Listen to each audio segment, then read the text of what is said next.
अस्सलाम वालेकुम। Applied physics chapter number 1। Last जो हमारा टॉपिक था वो था सिग्निफिकेंट फिगर का। उसमें मैं सिग्निफिकेंट फिगर को पढ़ा, उसके रूल्स पढ़े क्या होते हैं, सिग्निफिकेंट फिगर क्या होता है। तो सिग्निफिकेंट फिगर यानी कि जो एक्यूरेटली नॉन डिजिट्स हो, जिन डिजिट से हमें हमारी कैलकुलेशन का पता लगे, हमारी रीडिंग्स का पता लगे, उनको हम बेसिकली कहते हैं सिग्निफिकेंट फिगर्स या सिग्निफिकेंट डिजिट्स। क्योंकि यहाँ पे अगर हम देखें, चलो ये तो इसके अंदर तो कोई ऐसी चीज नहीं लिखी हुई।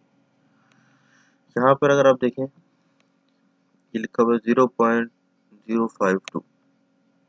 मिसाल ले लेते हैं इस एक डिजिट का, मिसाल ले लेते हैं, ये जो है 0.052। अब अगर मैं इसको राउंड यानी कि प्रीफिक्स में पावर में चेंज कर लूंगा, तो अपना जो डेसिमल है इसको लेफ्ट शिफ्ट करूंगा 1 2 3, यानी कि 3 आ जाएगा, लेकिन पावर आएगी माइनस के अंदर। ठीक है, 552 जो है वो इंटू 10⁻³ जब -3 होगा, वो तो ये बता रहा है ना एक्चुअली कि वो तो एक प्रीफिक्स है, इसका हमारे पास यहाँ पे कोई यूनिट नहीं मिला हुआ। तो -3 है किस्म का वो प्रीफिक्स है। अगर कोई यूनिट होता तो हम ये कहते यार मिलीमीटर है, ठीक है, या मिलीग्राम है, ठीक है, इस तरीके से जो है वो हम उसको फिर लगा देते हैं। लेकिन यहाँ पे कोई यूनिट वगैरह नहीं है, इस वजह से सिर्फ -3 आएगी। तो एक्चुअल जो रीडिंग है वो 10⁻³ से तो पता नहीं लगेगी ना। अगर मैं इसको लिख के अगर बता दूं तो ये आ जाएगा 2 इंटू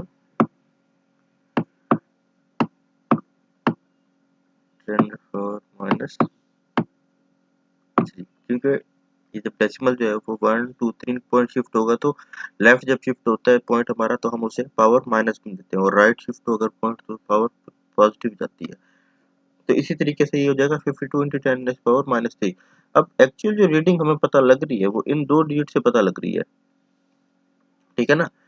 इस प्रीफिक्स से तो पता नहीं लग रही ना, लेकिन ये और ये वैल्यू दोनों बराबर हैं एक दूसरे के।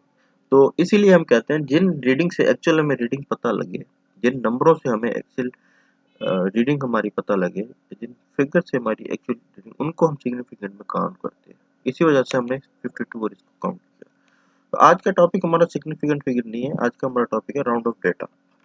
ठीक है, राउंडिंग ऑफ मीन्स मेकिंग, हम राउंड ऑफ डेटा जो है वो बेसिकली सिग्निफिकेंट फिगर को ही करते हैं, मजीद उसको एक्यूरेट करने के लिए, मजीद उसको जो है ना प्रिसाइज करने के लिए अपने नंबर को। ठीक है ना, मैंने आपको पहले बताया था, जब हम आम जब लाइफ में जब कोई भी चीज़ जो है वो प्रैक्टिकल लाइफ में जो लिखे रहते हैं, तो हम इस तरीके से डेसिमल तभी देते हैं जब डेसिमल के बाद कोई नंबर हो हमारे पास। जैसे अगर 5 है तो सिर्फ 5 लिखना है, तो 5 के बाद हम डेसिमल नहीं देंगे। अगर 5.640 है तो तब यहाँ पे डेसिमल आएगा, यानी कि डेसिमल के बाद भी अगर कोई चीज़ है तो फिर हम यहाँ पे नंबर है तो फिर डेसिमल लगाते हैं। और फिजिक्स के अंदर ये चीज़ें होती हैं, यानी कि अगर कोई चीज़ आपको एक्यूरेसी चीज़ किस चीज़ की मालूम करनी है, तो फिर आपको डेसिमल के बाद वाला जो नंबर है उसको भी काउंट करना पड़ेगा। मजीद आपकी चीज़ जो है वो प्रिसाइज हो जाएगी।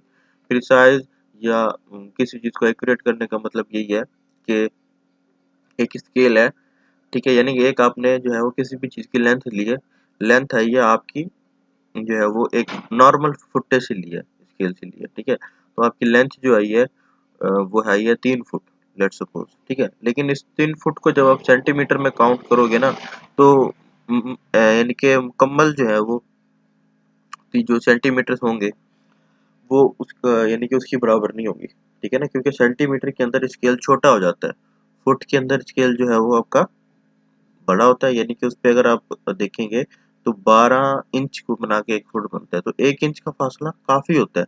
लेकिन स्केल के ऊपर अगर आप देखोगे तो 1 इंच जो है वो उसके अंदर उन्होंने सेंटीमीटर भी बताए हुए होते हैं और इंचेस भी बताए होते हैं।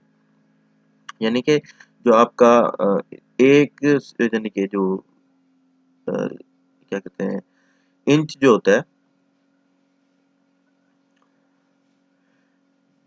आपका जो 1 इंच है उसकी जो वैल्यू होती है यानी कि वो 2.5 सेंटीमीटर की होती है तकरीबन, बराबर होता है 2.5 सेंटीमीटर के, यानी कि 2 इंच के अंदर 5 सेंटीमीटर आ जाएंगे। ठीक है, अभी हम बात कर रहे हैं इंचों में। ठीक है, लेकिन अगर आप फुट के अंदर बात करोगे, ठीक है ना,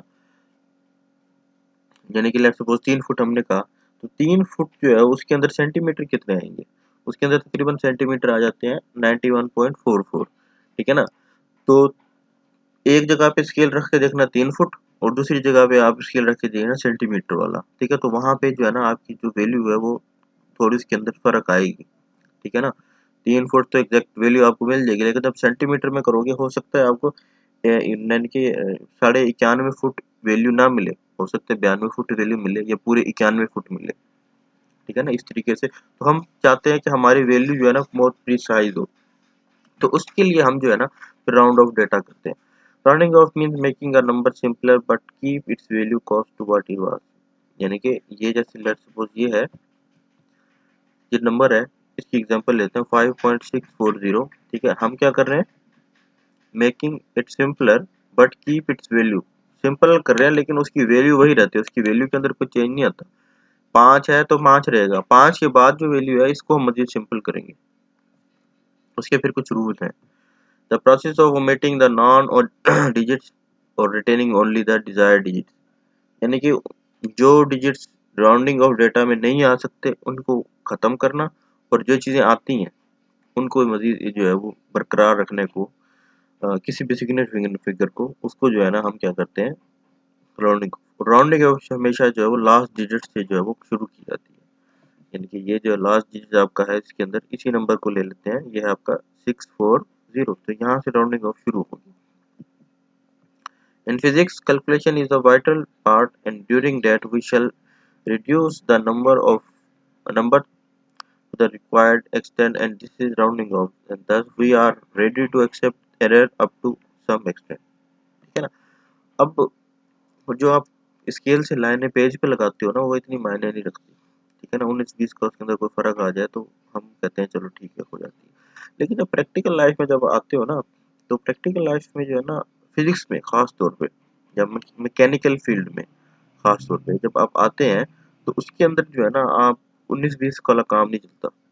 ठीक है ना, उसके अंदर जो आपकी रीडिंग होती है वो जो कम से कम मिलीमीटर में होती है या सेंटीमीटर में जो है वो की जाती है किसी भी चीज की। ठीक है ना, आप लोगों ने लेथ मशीन पे पता नहीं काम किया फर्स्ट ईयर में या नहीं, या हो सकता है आप सेकंड ईयर में करोगे, तो सेकंड ईयर में जब आप लेथ मशीन के ऊपर काम करोगे, ठीक है, तो उसके ऊपर जो है ना चीजें डिजाइन की जाती है मेटल की, यानी कि उनकी कटिंग होती है डिफरेंट डिफरेंट शेप के अंदर।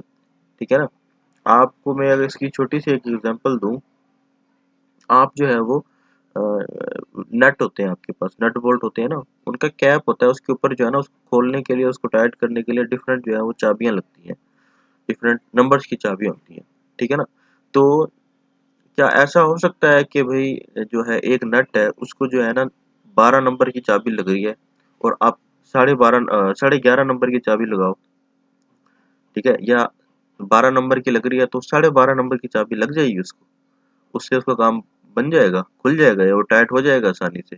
नहीं, क्योंकि उसकी अपनी एक डायमेंशन है, नट की अपनी डायमेंशन है, और जो आपका चाबी है उसकी एक अपनी डायमेंशन है। आप बड़ी चाबी से छोटे नट को नहीं खोल सकते और छोटे नट को जो है यानी कि छोटी चाबी से किसी बड़े नट को नहीं खोल सकते। तो उनकी एक प्रॉपर डायमेंशन, वो जो कटिंग हुई होती है वो एग्जैक्ट जो है वो स्टैंडर्ड जो उसकी वैल्यू होती है उसके बराबर हुई होती है। ठीक है ना, तो इस यहाँ पर जो आकर ना फिर आपको जो है वो जो मेजरमेंट है वो जो है वो आपको उसको ध्यान में रखना पड़ता है कि जितनी चीज आपको चाहिए, ठीक है, आपको उतना ही कटिंग करनी है। आपने ज्यादा कटिंग कर दिया, कम कटिंग कर दी, तो फिर वो चीज जो है वो यानी कि आपकी दूसरे सांचे में फिट नहीं होगी। आपकी जितनी भी मैकेनिकल पार्ट्स हैं, ठीक है ना, मोटरसाइकिल के देख लें आप, मोटरसाइकिल का इंजन है, उसके अंदर हर चीज जो है ना अपनी जगह पे फिट हुई होती है। वो किस लिए हुई होती है, वो इस वजह से जो उनकी कटिंग हुई हुई है या उनको जो डिजाइन किया हुआ सांचा वो एग्जैक्ट जो है वो मेजरमेंट के मुताबिक है। ठीक है ना, वहां पे मेजरमेंट बिल्कुल भी आउट नहीं है। ठीक है ना, जहाँ पे मेजरमेंट आउट होती है, जहाँ पे मेजरमेंट आउट होगी वहां पे आपकी चीज जो है वो मसला करेगी। तो इसलिए हम फिर राउंडिंग ऑफ डेटा करते हैं ताकि हम अपनी वैल्यू के थोड़ा करीब जा सके। उसके कुछ रूल्स हैं, उसके रूल्स क्या है, केस नंबर 1 है in rounding off number the last figure keep should be unchange if the first digit drop is less than 5। अगर हमारा आखिरी डिजिट जो है वो, हमने कहा ना आखिरी लास्ट डिजिट से हम जो है वो शुरू करेंगे, अगर लास्ट डिजिट जो है वो, लास्ट डिजिट आपका किसी भी नंबर का, ठीक है, एक्चुअली ये होती डेसिमल के बाद ही है ज्यादातर फिजिक्स के अंदर। मैथ के अंदर हम डेसिमल से पहले भी कर देते हैं, उसमें फिर अलग रूल्स होते हैं उसके। तो अगर आपका लास्ट नंबर की वैल्यू जो है वो 5 से कम है, 5 से कम है, तो हम उसको बगैर चेंजिंग के खत्म कर देंगे। ये भी खत्म कर दिया क्योंकि ये भी 5 से कम है, ये भी 5 से कम है, इस वजह से हमने वैल्यू लिखी 6.4। हम चाहे तो इसे भी खत्म कर सकते हैं, ठीक है, लेकिन हम क्या करते हैं, क्योंकि हमारे पास जो वैल्यू है वो हमें प्रिसाइज चाहिए, ठीक है। अब यहाँ पे अगर आप देखें, ये वाले जो दो लास्ट डिजिट हैं, इस वाले डिजिट को हमें बरकरार रखना पड़ता है, यानी कि हम अपने राउंडिंग ऑफ डेटा को इस डिजिट तक लेके आएंगे, इससे आगे नहीं जाएंगे, क्योंकि हमें वैल्यू तो चाहिए ना। अपनी अपनी ओरिजिनल वैल्यू अगर हमने खत्म कर दी, हमारी ओरिजिनल वैल्यू है 6.422, यानी कि ये 6.5 के करीब है, लेकिन अगर मैं 4 को भी काट दूंगा तो ये 6.5 तो नहीं रहेगा ना, ये वैल्यू जो है वो फिर 6 रह जाएगी। तो इस वजह से पहला रूल ये है कि अगर आपकी कोई वैल्यू किसी नंबर के अंदर के जो लास्ट डिजिट है उसकी आखिरी नंबर है, अगर आखिरी नंबर आपका जो है वो 5 से कम है, तो आप उसको बगैर चेंजिंग के खत्म कर दोगे, आपकी वैल्यू हो जाएगी 6.4। दूसरा केस है in rounding off numbers the last digit should be kept increased by 1 if the first digit figure dropped is greater than 5। यानी ये है कि आखिरी डिजिट अगर 5 से बड़ा है, अगर आखिरी डिजिट 5 से बड़ा है तो उसको एक, उसके अंदर एक का इंक्रीमेंट कर देंगे और उसको खत्म कर देंगे। कैसे? यहाँ पे 6.4872, ये आखिरी डिजिट जो है वो 5 से छोटा है, इसको एज इट खत्म कर देंगे। फिर बचा हमारा 6.487, ठीक है, ये क्योंकि 5 से बड़ा है, इसको खत्म कर देंगे और इस 8 के अंदर एक का इंक्रीमेंट कर देंगे और ये बन जाएगा 9, ठीक है ना। आप अगर इसको भी खत्म करना चाहते हैं तो इसको भी खत्म करने के बाद यहाँ पे आ जाएगा 5, यानी कि 6.5। अब ये पूरा 5.5 नहीं है, लेकिन अभी जब इसको खत्म कर देंगे तो राउंडिंग ऑफ आपके करीब करीब वैल्यू में मिल जाएगी 5.5। इसी तरीके से ये है, इसको खत्म करेंगे, ये दोनों सारे जो है ना 5 से बने, तो हम सारों को खत्म करके यहाँ पे इसको वैल्यू को रख देंगे 7, जैसे यहाँ पे मैंने किया था, ठीक है, क्योंकि ये 5 हो जाएगी। 5 वाला रूल आगे है, उसकी समझने कीजिए। इससे फिलहाल इसको हम 6.5 तक लेके जा सकते हैं, यहाँ पे मैंने 6.5 तक नहीं बल्कि 6.49 तक लेके गया, लेकिन अगर आप करना चाहें तो यहाँ पे 6.5 आ सकता है। और ये जो है क्योंकि 7 के करीब थी, इस सारे डिजिट 5 से बड़े थे, कंडीशन में यही है कि अगर आखिरी डिजिट जो है वो आपका, क्योंकि आप अगर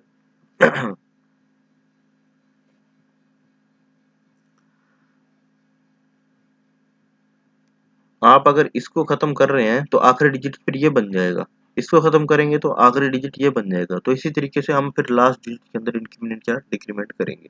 डिक्रीमेंट तो नहीं होता, या तो इंक्रीमेंट होता है या फिर अनचेंज रहती है value. In rounding off numbers if the first figure drop is 5, यानी कि हम पहले बात कर रहे थे 5 से कम की, यहाँ पे बात की 5 से बड़े की, यानी कि आखिरी डिजिट 5 से कम है या 5 से बड़ा है। क्या हो कि अगर आखिरी डिजिट 5 ही हो, तो अगर आखिरी डिजिट 5 है and all the figure following the 0, और if there no figure after all the 5, then the last digit should be unchanged if the last figure is even। अब इसका क्या मतलब है? if only one decimal is kept and ये 0 0 है, ठीक है, इनको वैसे खत्म हो जाएंगे, ये तो 5 से छोटे ही हैं सारे, ये बन जाएगा फिर हमारा आखिरी डिजिट जो कि है 5, ठीक है। अब इसमें क्या कंडीशन है कि अगर हम 5 को खत्म करते हैं तो फिर हम देखेंगे उसके नेक्स्ट डिजिट, अगर तो वो इवन होगा तब तो उसको अंदर हम कोई छेड़छाड़ नहीं करेंगे, यानी कि उसके अंदर कोई इंक्रीमेंट नहीं करेंगे। अगर वो इवन नहीं है तो फिर उसके अंदर इंक्रीमेंट होगा, क्योंकि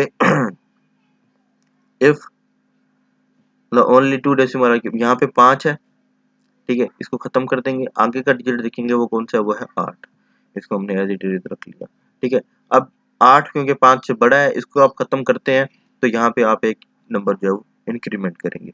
लेकिन फिलहाल हम ये वाली चीज देख रहे हैं, अगर 5 ही हो तो हमने नेक्स्ट डिजिट देखना है, नेक्स्ट डिजिट अगर इवन है तो उसके अंदर कोई चेंजिंग नहीं होगी, दूसरा केस सेम वही है, अगर नेक आखिरी डिजिट जो है वो 5 है तो हम उससे अगला डिजिट देखेंगे। अगर तो इवन है तो कोई चेंज नहीं होगा, अगर ऑड होगा तो फिर उसके अंदर इंक्रीमेंट होगा 1 का। यहाँ पे ये 3 तो खत्म हो जाएंगे, ये 5 को खत्म किया, अगला डिजिट भी 5 ही था जो कि एक ऑड नंबर है, ठीक है। या अगर हम इसको भी खत्म करते हैं तो यहाँ पे भी ये ऑड नंबर बच जाता है, तो ये बन जाएगा 8। फिलहाल इसको देखते हैं, इसको खत्म करेंगे, 5 एक ऑड नंबर है, ये बन जाएगा 6। अब 6 जो है वो वैल्यू बन जाएगी जैसे कि यहाँ लिखी हुई है, लेकिन 6 भी जो है वो 5 से बड़ी है, तो अगर आप इसको खत्म करते हैं तो ये इसको आपने 8 बनाना पड़ेगा। If only 2 decimal are kept, 5 को खत्म करेंगे, 9 एक ऑड नंबर है, ठीक है, उसके अंदर 1 का इंक्रीमेंट हो जाएगा, यानी कि ये बन जाएगा आपका 10, ठीक है। तो या अगर हम इन दोनों को खत्म करते हैं तो ये बन जाएगा 10, तो हम इसको राउंड ऑफ करके टोटली जो है वो उसको 9 बना देंगे, क्योंकि दोनों ऑड नंबर है, ठीक है। तो इस तरीके से जो है ना हम राउंडिंग ऑफ करते हैं, हमें जो है वो एग्जैक्ट जो है वो हम अपनी जो एक्यूरेट वैल्यू है उसके और ज़्यादा करीब हो जाते हैं। तो ये तो था आपका आज का टॉपिक जो कि राउंडिंग ऑफ डेटा। इसमें अगर कोई बात समझ ना आई हो तो वो पूछ लीजिएगा। आसान टॉपिक कहते हैं, कोई मुश्किल नहीं है। इसके 3 रूल हैं। अगर वैल्यू 5 से छोटी है तो हम काट देंगे उसको वैल्यू को, और कोई इंक्रीमेंट नहीं करेंगे उससे अगले डिजिट में। अगर वैल्यू 5 से बड़ी है तो उस नंबर को काट देंगे, उससे जो अगली वैल्यू होगी उसके अंदर एक इंक्रीमेंट कर देंगे, यानी कि अगर अगला नंबर 4 है तो उसको 5 बना देंगे, 5 है तो उसको 6 बना देंगे। दो बाकी का केस, तीसरा केस यही है कि अगर वैल्यू 5 ही है, एग्जैक्ट आखिरी जो वैल्यू है वो 5 ही है, तो उसमें हम क्या करते हैं, फिर उससे अगला डिजिट को देखते हैं। अगर उससे अगला डिजिट इवन है तो उसको हम काट देते हैं, एज इट इज को रखेंगे, यानी कि 5 को हटा देंगे और जो अगला इवन डिजिट है उसको एज इट इज लिख देंगे। अगर अगली वैल्यू जो है, अगला डिजिट जो है वो ऑड नंबर है तो उस ऑड के अंदर एक इजाफा कर देंगे, यानी कि 5 को काट देंगे, अगला डिजिट अगर 3 है तो 4 बना देंगे, 5 है तो 6 बना देंगे, 7 है तो 8 बना देंगे। तो इस तरीके से हम फिर राउंडिंग ऑफ डेटा डिजिट की जो है वो करते हैं। तो इसमें कोई बात अगर समझना है तो पूछ लीजिएगा। इंशाल्लाह फिर नेक्स्ट क्लास के अंदर जो है वो एक टैग इसका टॉपिक रहता है, बाकी चैप्टर नंबर 1 का वो टॉपिक पढ़ेंगे तो इंशाल्लाह हमारा टॉपिक भी खत्म हो जाएगा। तो इंशाल्लाह अगले लेक्चर में मिलते हैं, तब तक के लिए अल्लाह हाफ़िज़।